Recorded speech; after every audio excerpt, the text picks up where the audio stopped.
Bu Nina dan teman-teman semuanya, saya Alis Citra Pratiwi dengan NPM 230615916, mahasiswa program studi Ilmu Administrasi Negara Fakultas Ilmu Administrasi Universitas Indonesia.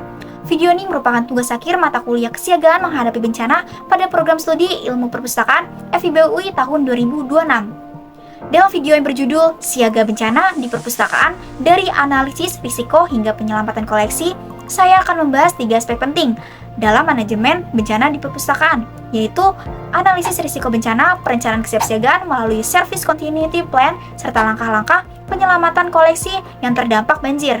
Melalui pembahasan tersebut diharapkan kita semua dapat memahami pentingnya kesiapsiagaan bencana sebagai upaya untuk mengurangi risiko dan meminimalkan dampak kerusakan yang ditimbulkan ketika bencana terjadi. Sebelum membahas langkah-langkah penanganan bencana, penting untuk memahami konsep dasar analisis risiko yang menjadi landasan dalam manajemen bencana.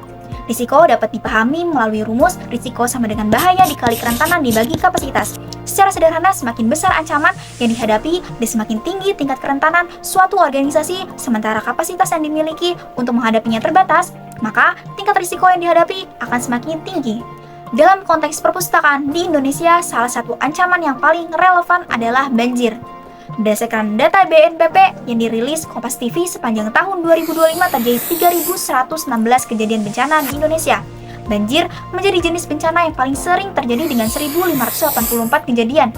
Data tersebut menunjukkan bahwa banjir merupakan ancaman yang sangat relevan untuk dipertimbangkan dalam pengelolaan risiko bencana di perpustakaan, mengingat dampaknya yang dapat mengganggu koleksi maupun layanan perpustakaan.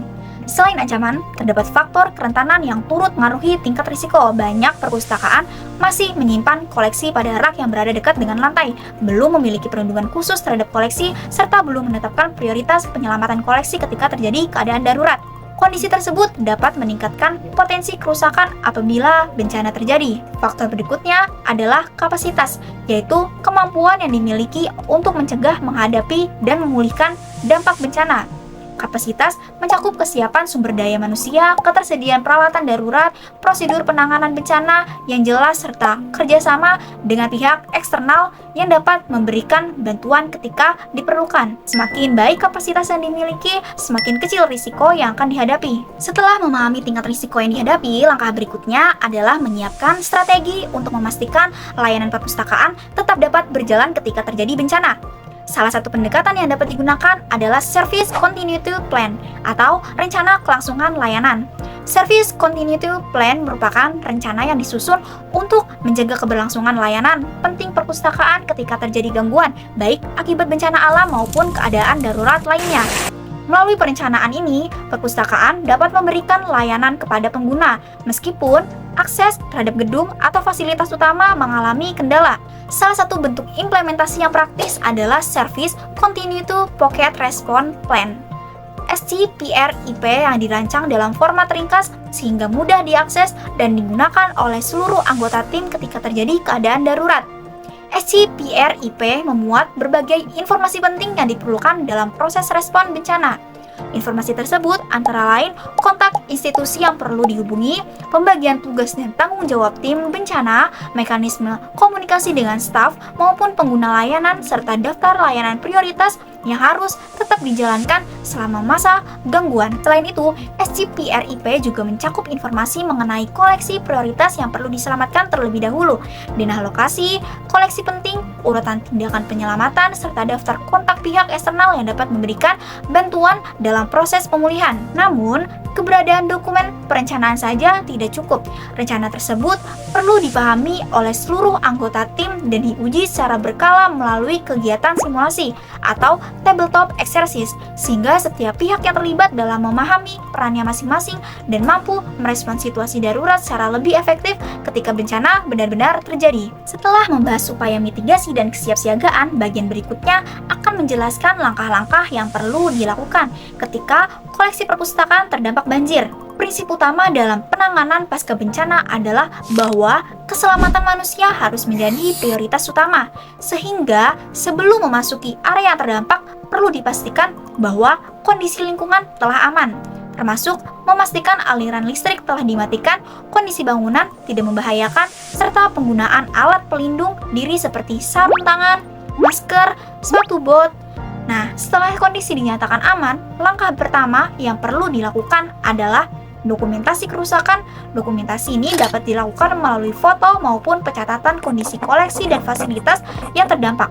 Informasi ini penting sebagai bahan evaluasi, pelaporan maupun proses pemulihan selanjutnya. Langkah berikutnya adalah melakukan triage atau pengelompokan koleksi berdasarkan tingkat prioritas penyelamatan.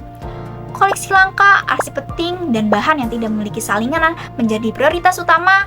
Dan selanjutnya adalah koleksi yang mendukung layanan inti perpustakaan, sedangkan koleksi yang mudah diperoleh kembali dapat ditempatkan pada prioritas yang lebih rendah. Tahap selanjutnya adalah proses pengeringan koleksi.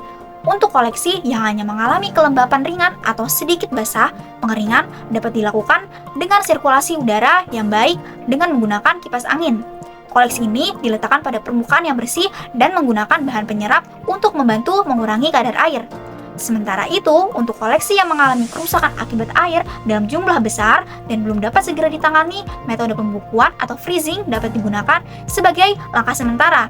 Metode ini bertujuan memperlambat proses kerusakan serta menghambat pertumbuhan jamur, sehingga proses pemulihan lebih lanjut dapat dilakukan. Dalam proses pengeringan, terdapat beberapa tindakan yang perlu dihindari karena berpotensi memperparah kerusakan koleksi.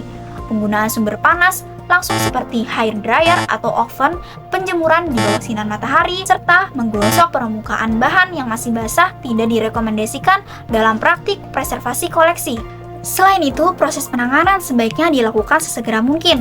Kondisi lembab yang berlangsung terlalu lama dapat meningkatkan risiko pertumbuhan jamur, sehingga memperbesar tingkat kerusakan dan mempersulit proses pemulihan koleksi di kemudian hari. Untuk memahami penerapan konsep yang telah dibahas, berikut akan disajikan studi kasus banjir yang terjadi di SMP Negeri 13 Mataram, Nusa Tenggara Barat. Pada Juli 2025, banjir yang melanda kota Mataram menyebabkan sejumlah fasilitas sekolah terdampak genangan air, termasuk perpustakaan. Akibat kejadian tersebut, banyak koleksi perpustakaan mengalami kerusakan karena terendam air. Setelah banjir surut, pihak sekolah melakukan berbagai upaya pembersihan dan penanganan terhadap koleksi yang terdampak. Berdasarkan pemberitaan Suara NTB tanggal 23 Juli 2025, proses pengeringan buku dilakukan dengan cara menjemur koleksi di bawah sinar matahari. Selain itu, penanganan koleksi dilakukan beberapa waktu setelah banjir terjadi. Kondisi tersebut menyebabkan sebagian koleksi mengalami penurunan kualitas fisik dan layanan perpustakaan belum dapat beroperasi secara normal. Jika dianalisis menggunakan konsep risiko bencana, kasus ini menunjukkan bagaimana ancaman, kerentanan, dan kapasitas saling memengaruhi dampak yang ditimbulkan. Banjir sebagai ancaman tidak dapat sepenuhnya dihindari. Namun, tingkat kerusakan yang terjadi dapat dipengaruhi oleh tingkat kesiapsiagaan dan kapasitas yang dimiliki lembaga. Dari perspektif Service Continuity Plan, kasus ini menunjukkan pentingnya perencanaan sebelum bencana terjadi. Adanya pembagian tugas yang jelas, prioritas penyelamatan koleksi, mekanisme komunikasi, serta prosedur tanggap darurat dapat membantu mempercepat proses respon dan pemulihan layanan perpustakaan. Sementara itu, dari perspektif penyelamatan koleksi, kasus ini memperlihatkan pentingnya penanganan yang cepat dan penggunaan metode pengeringan yang sesuai dengan prinsip preservasi.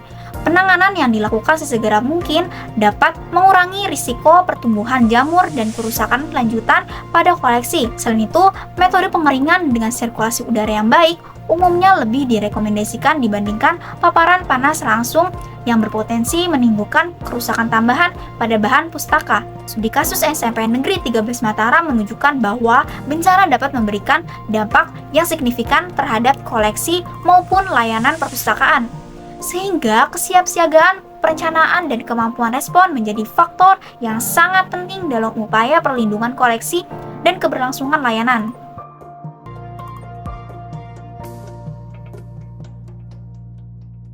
Pada bagian ini, saya akan menjelaskan alasan pemilihan topik dan proses penyusunan video yang telah saya buat. Saya memilih topik mengenai analisis risiko bencana, service continuity plan, dan penyelamatan koleksi yang terdampak banjir karena ketiga aspek tersebut saling berkaitan dalam manajemen bencana di perpustakaan. Analisis risiko diperlukan untuk mengidentifikasi potensi ancaman dan kerentanan, sedangkan service continuity plan berfungsi sebagai bentuk kesiapsiagaan. Sedangkan panduan penyelamatan koleksi menjadi bagian dari respon ketika bencana telah terjadi. Untuk studi kasus, saya menggunakan kasus banjir yang terjadi di SMP Negeri 13 Mataram pada Juli 2025 karena memberikan gambaran yang relevan mengenai dampak bencana terhadap koleksi perpustakaan, serta pentingnya kesiapsiagaan dan penanganan yang tepat dalam proses pemulihan pasca bencananya. Untuk proses produksi, saya menggunakan Canva dalam pembuatan visual dan CapCut dalam proses penyuntingan video.